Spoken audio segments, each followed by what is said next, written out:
ఈ republic day నా వరకు చాలా ప్రత్యేకత సంతరించుకుంది. కారణం 45 సంవత్సరాల నా సుదీర్ఘ సినీ ప్రయాణంలో నేను ఈ కళామ తల్లికి సేవ చేసుకోవటం, అలాగే ఇతోధికంగా కళాకారులకు సామాజిక బాధ్యత కూడా ఉంది అని గుర్తెరిగి అది నా బాధ్యతగా భావించి ఎన్నో సంవత్సరాలుగా ఎలాంటి విపత్తు జరిగినా ఎలాంటి అవసరార్థులకు ఆయా సమయంలో నేను అండగా నిలబడటం అన్నది నా బాధ్యతగా భావిస్తూ అలా నడుచుకుంటూ సామాజిక సేవ కూడా చేసుకుంటూ వచ్చాను. అందులో భాగంగా ఈ రోజున ఈ బ్లడ్ బ్యాంక్ ఇంత ఇదిగా ఈ రోజున ప్రతి ఒక్కరికి ఒక స్ఫూర్తిగా నిలిచి ఎంతోమంది ఈ రోజున రక్త కొరతతోటి ఒక 25 సంవత్సరాల క్రితం ఉన్నటువంటి మన రాష్ట్రం ఈ రోజున రక్తం కొరత వల్ల చనిపోతున్నారు అనే ప్రస్తావన రాలేదంటే ఈ రోజున నేను తీసుకుంటున్న నిర్ణయంగా నేను చాలా గర్వపడుతూ ఉంటాను. దానికి ప్రధానమైన కారణం ఎవరిని చూసుకున్నంటే నా అభిమానులు చూసుకుని. నా అభిమానులు లేకపోయి ఉంటే కనుక నేను ఎంతగా నేను స్పందించినా ఎంతగా నేను ఇలాంటి విషయాల్లో ముందంజ వేసినా సరే అది ఇంత సుదీర్ఘంగా ఇంత గొప్పగా ఒక యజ్ఞలాగా ముందుకి కొనసాగేది కాదు. దీనికి కారణమైనటువంటి నా బ్లడ్ బ్రదర్స్కి బ్లడ్ సిస్టర్స్కి ప్రతి ఒక్కరికి నేను ఎప్పుడూ రుణపడి ఉంటాను. ఇదే స్ఫూర్తితోటి ఇదే విధంగా మీరందరూ కూడా సామాజిక సేవ చేస్తూ నన్ను ఉత్సాహపరుస్తూ నేను మరింత స్ఫూర్తితోటి ముందుకు వెళ్ళేలాగా మీ అండదండలు నాకు అందిస్తూ సాగాలి కోరుకుంటూ ఇందాకన్నట్లుగా ఈ యొక్క రిపబ్లిక్ డే ప్రత్యేకత ఏమిటి అంటే నా ఈ సేవలన్నీ గుర్తించి 2006లో నాకు పద్మభూషణ్ అవార్డు ఇచ్చారు. అదే చాలా ఎక్కువ, చాలా ఎంతో ప్రోత్సాహాన్ని ఇచ్చింది. అలాగే ఎదురు చూడని నేను ఊహించినటువంటిది ఈ సంవత్సరం ఈ 2024 రిపబ్లిక్ డే సందర్భంగా నేను నా సేవలను గుర్తించి అది కళాసేవ అయితేనేమి సామాజిక సేవ గుర్తించి పద్మ విభూషణ్ అవార్డు ప్రకటించడం అనేది నా అంతరంతరాల నుంచి హృదయపూర్వకంగా నేను దీనికి కారణభూతులైనటువంటి ప్రతి ఒక్కరికి నా హృదయపూర్వక ధన్యవాదాలు తెలియజేసుకున్నాను. కేంద్ర ప్రభుత్వానికి అలాగే ప్రధాని మోడీ గారికి ప్రత్యేక నా ధన్యవాదాలు తెలియజేసుకుంటున్నాను. అలాగే ఈ రోజున పద్మ అవార్డు గ్రహీతలందరూ ఎవరైతే ఉన్నారో ఈ పురస్కారాన్ని గ్రహించిన వాళ్ళు ఎవరైతే ఉన్నారో వాళ్ళందరికీ కూడా నేను మనస్ఫూర్తిగా నా శుభాకాంక్షలు తెలియజేస్తున్నాను. ఇప్పుడు ముఖ్యంగా చాలా రోజుల తర్వాత మీతో మాట్లాడుతున్నాం. ఎవరికి వాళ్ళు సెల్ఫ్ డబ్బా కొట్టుకోవడం కాదు, కానీ నా తంతుగా నేను మాట్లాడాల్సింది నా హృదయపూర్వకంగా భారతదేశం అంటే ఇది, భరతమాత అంటే ఇది, రామ జన్మభూమి అంటే ఇది, రాముడు పుట్టిన దేశం, మనమంతా భారతీయులం అని ఇప్పటికి రెండోసారిది భారత ప్రధాని గారు ఆయన వచ్చినప్పటి నుంచి కూడా మనం ఏమిటో అని ప్రపంచానికి చాటి చెప్పిన మొట్టమొదటి వ్యక్తిని నా పర్సనల్ అభిప్రాయం. వారు ఇప్పుడు చేస్తున్నటువంటి కార్యక్రమాలు అయోధ్య శ్రీరాముని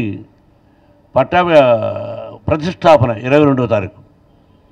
అందుకని ఏ ఊర్లో గ్రామంలో కానీ నేను చూశాను, తిరుపతి నుంచి మనం వస్తే ప్రతి ఒక్కరూ మా రాముడు, మా సీత, మా లక్ష్మణుడు, మా భరత శత్రుఘ్నుడు, అయోధ్య సీతాదేవి, ఆంజనేయ స్వామిని ప్రతి ఒక్కరిని ప్రార్థిస్తూ వాళ్ళ వంతుగా వాళ్ళకు చాలామంది తరలి వెళుతున్నారు అక్కడికి.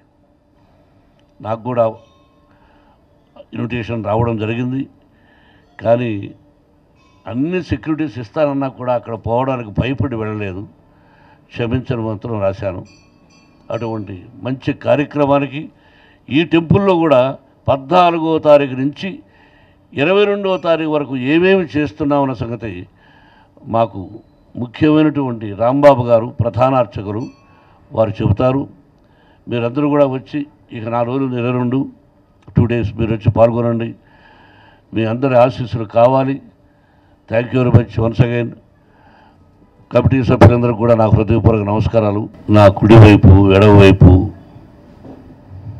వెనుకవైపు కూర్చున్నటువంటి మా కమిటీ సభ్యులందరూ కూడా నా హృదయపూర్వక నమస్కారాలు.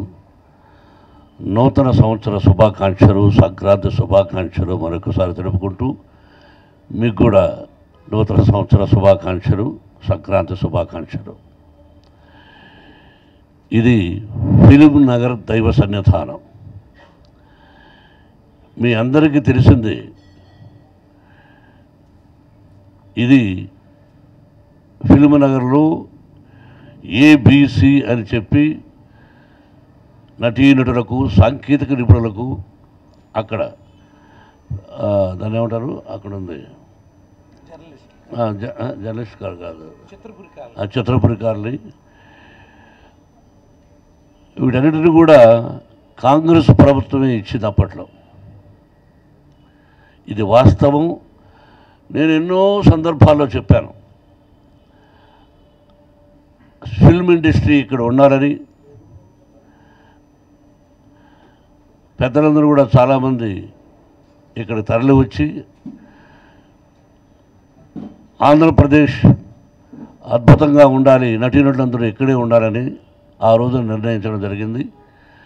అప్పుడు ఫిలిం నగర్ దైవ సన్నిధానం అంటే ఫిలిం నగర్లో ఎక్కడెక్కడికో దూరంగా వెళ్ళేదానికి ఇక్కడ ఇంతమంది ఉంటారు కాబట్టి వాళ్ళందరికీ కూడా ఇక్కడ ఒక దేవాలయం నిర్మించాలని పెద్దలు నిర్ణయించారు. అప్పటి నుంచి శ్రీ శ్రీ శ్రీ స్వరూపానందేంద్ర మహాసరస్వతి స్వామి వారి ఆధ్వర్యంలో ఇక్కడ చైర్మన్లు అవ్వడం, కమిటీ సభ్యులు అవ్వడం జరుగుతోంది. ఈ మధ్యకాలంలో నేను ఈ పదవి స్వీకరించాను.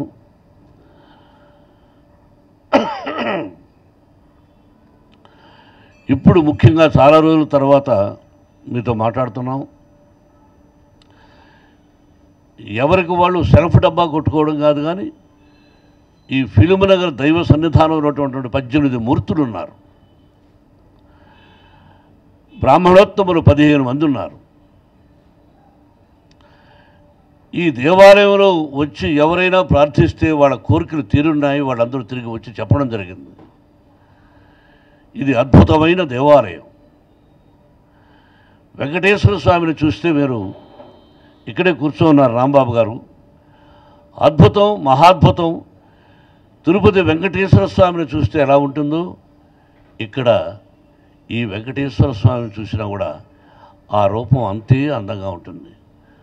అలాగే పరమేశ్వరుడు, షిరిడి సాయినాథుడు, సరస్వతి, లక్ష్మి, పార్వతి, భద్రాద్రి రాముడు, నవగ్రహ దేవతలు, షణ్ముఖం, సుబ్రహ్మణ్య స్వామి, అయ్యప్ప, సీతాదేవి, వీర వెంకట సత్యనారాయణ స్వామి, ఇలా సంతోషమాతని, లక్ష్మీనరసింహస్వామి, అలాగే 18 దేవుళ్ళు ఉన్నారు. వాళ్ళందరి ఆశీస్సులు ఎవరికి ఇష్టం వచ్చిన నాగదేవత అందరూ కూడా. ముఖ్యంగా ఎందుకు ఎక్కువ వస్తున్నారంటే స్థల ప్రభావంతో పాటు బ్రాహ్మణోత్తములు ఇక్కడ ఉన్నవాళ్ళు ఒక్కొక్కరు అత్యద్భుతంగా పూజలు చేసి వచ్చిన వాళ్ళని సంతోషపెట్టి ఏ అపశృతి లేకుండా ఆ పదజాలం చెప్పి శ్లోకాలు ఆశీర్వదించి పంపుతున్నారు. నిజంగా ఇక్కడున్న బ్రాహ్మణోత్తరం అందరికీ రాంబాబు గారు ప్రతి ఒక్కరికి హృదయపూర్వక నమస్కారాలు తెలియజేసుకుంటున్నాం. అలాగే కమిటీ సభ్యులు కూడా పోటీ పడి నేను పలాంది చేస్తానని చెప్పేసి ప్రతి ఒక్కరు కూడా వాళ్ళ వంతు చేస్తున్నారు. అందరూ కూడా మన దేవాలయం, ఇది మీ దేవాలయం, మన సినిమా దేవాలయం అంటే సినిమా దేవాలయంలోకి ఎవరు రాకూడదంటే అందరూ ఆహ్వానితులే. గుడిలో నిషేధం ఉండదు, అందరూ ఆహ్వానితులే. ఆ విధంగా ఈ టెంపుల్ ప్రారంభమైంది. ఈ రోజున అత్యద్భుతమైన రోజుగా భావిస్తున్నాను నేను.